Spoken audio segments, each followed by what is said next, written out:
You're listening to the Slavic Literature Pod, your shelf help guide to all things Slavic.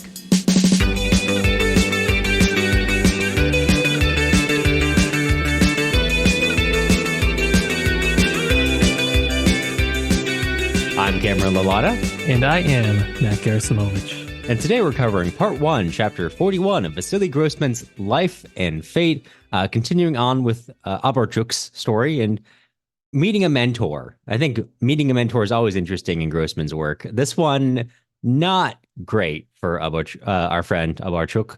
Is there anywhere in particular that you would like to start with this meeting in the mines? Meeting of the minds, that's one way of putting it. Well, I feel like we can kind of just jump into it because it's it's not the shortest chapter that Grossman's ever written, but for what it is, it's pretty short, which is just this very regretful meeting of a mentor telling his student that we've all gone wrong. And I do like this earnest moments where Abarchuk says, "No, I will teach you again." And before he's able to do that, Magar is he kills himself because this is the only way that he sees. I don't know if it's just like this is the only way that he sees out, or what exactly finally drives him. I think there is this conversation that they're having, which is pretty intense, where he's just kind of feeling like, why am I living? Basically saying that he's unable to live like a true revolutionary. And so he says the best thing we can do is die. And he does that. He really does it. Right. That's what I find so interesting about this is that we have these two old Bolsheviks, one who has renounced I don't want to use the word renounced, who is reformulating his beliefs, but he's not rejecting the core tenets of Bolshevism, the core idea. Well, I guess if you're rejecting Marx's concept of structure and superstructure, then maybe, yeah, you could call that a rejection of it. But basically, he's still committed to the underlying idea. He's just starting to question everything that, has been built to achieve that in this particular circumstance. And I find that really interesting because it would have been so easy to find someone who just says, I no longer believe in this.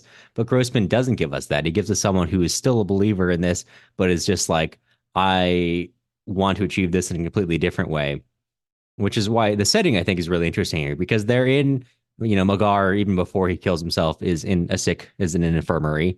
And as Abarchuk comes in to speak with him, Abarchuk is basically sitting on a cot next to him with a kulak who died a few hours before. And, when Magar has this speech to Abarchuk, he points to the peasant and says, look, this is our mistake. And he points to this dead man next to him. And I think that's really interesting in that it all begins with like treating people differently. And of course, in classic, maybe I'm going to say classic Grossman style here, we have characters who are reflecting on how to treat others without actually necessarily acting on that in their own lifetimes. You saw that with Ludmilla. We saw that with Abarchuk in the last chapter when he's thinking about that everyone could have stopped the murder that happens. He could have stopped the murder that happens, but doesn't. And in this case, Magar, he thinks that the peasant wanted water before he died. And there's a glass of water right next to him, which Magar does not get to make the effort to give him that water. Awesome. So I don't know if there's anything to that trend. I'm just noticing it, but right. He says, look, you and I must ask this peasant to forgive us. What am I saying? No repentance can expiate what we've done. I have to say that. And I think this is getting at sort of in the same way that I don't know if I said this here yesterday or if we talked about this in the Discord, comparing Abarchuk's experience of an old Bolshevik in the camp versus Mostovskoy's experience of being an old Bolshevik in the camps. Obviously, two very different sets of camps, but right, like they're kind of put under a similar set of pressures. And I think here, the idea that this is like, most Magar, if I want to continue this out, Magar is kind of like the Kolikov, and you have here these characters who are putting to these old Bolsheviks who are now, making them question, and they're basing it in individual humans, right? Like Ikonikov obviously has a very explicit criticism of collectivization, but here too, right? It's not, we need to forgive, we need to, the party needs to treat, it's not that the party needs to treat us better because we're old Bolsheviks. It's that we need to treat people like this Kulak better. I haven't done that, but we should start, right? And I think that's an interesting way of carrying it forward, or as we're seeing some ideologies being developed here, or maybe I don't know what to call it exactly. It does sort of morph into its own ideology, in my opinion. At some point, it's very difficult to extend out what they're talking about without it turning into one. I think some people don't think so. That's for everyone to decide for themselves. It's sort of Tolstoyan small acts of kindness. Well, when you do ramp that up, I think it turns into something. But I do think you make the good point, which is that Magar has this chance to do one small thing for somebody directly next to him, and he does not. And this has happened over and over and over in the book. And so it makes it really easy to see how, when we are so out of touch with each other, how it becomes possible then for us to not just be sort of, you know, I don't say just like divided, but you can understand how it becomes possible for the Nazis or the Soviets to create enemies and to start to dehumanize people, because you already, I mean, if you can't even grab a glass of water for the dying man next to you, I mean, what can you do for them? And I don't know. It's you could certainly see how an entire system built on that instinct, which is not to help somebody in the time of need, is not going to really be a particularly fruitful one. And that doesn't just go for the Soviets, that goes for a lot of systems. So, but doubly so in this chapter for the Soviets. Right. And I think that's a great point too here that, and I'm going to go back to a reader question from yesterday in the Discord, who this is from Peter, who asks, there seems to be this running dichotomy between the communist ideal and Soviet reality. I'm trying to grasp whether Grossman ever believed in the communist ideal of the old Bolsheviks in the book, or if he believed the violent totalitarian means of maintaining communism inevitable and unjustifiable. We see in this chapter, this is yesterday's chapter, a third path of democracy and freedom presented by Stepanov. Do you believe this reflects Grossman's personal views at all? And we talked about that a little bit more in the Discord. I won't go into that, but I think this question itself is really interesting to get into, because to what you've just said, right? To the idea of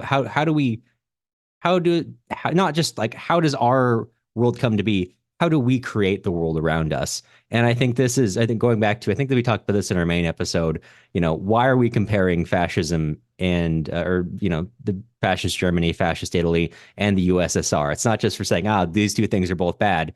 Grossman is, I think when we're approaching this, Grossman is specifically looking at how our systems empower us or disempower us or incentivize us or disincentivize us to act in certain ways.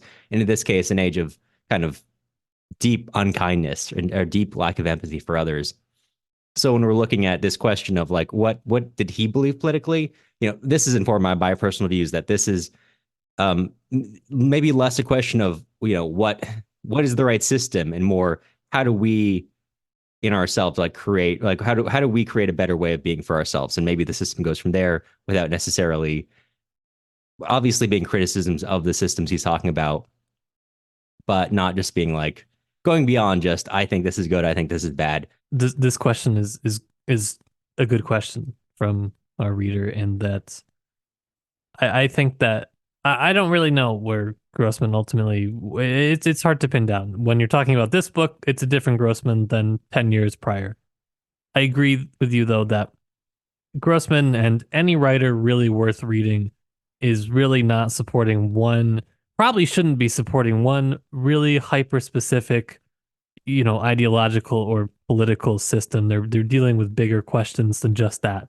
And if those questions can find their expression in a particular system at a time, then it may seem that way. But so to say that, Grossman was this or was that or believed this or believed that sort of misses the point, I think, of Life and Fate and why it remains enduring. I think that is kind of the main thrust of the book is to dig deeper than just what we're presented with. It seems a lot of times as if we're presented with a binary, you believe this, you don't believe that, you like this party, you don't like that party. But um I think Grossman shows us that you can live in a time where everything is bad, And there's a way, there is a way out, and we do inherently have this knowledge on how to do it. It's just really hard to do it. But that's my kind of belief on Grossman in literature. Yeah. In case anybody wanted it, this is a good one because this is going to pretty much anchor the whole conversation of our like the prison camp section. But basically, it is this like boiling over point. We'll talk about it more in our longer episode because it is a good one. Yeah, there's a lot to dig into here and a lot that will keep being relevant. But I think for now that's all we had to say. And in that case, you'll hear from us again soon.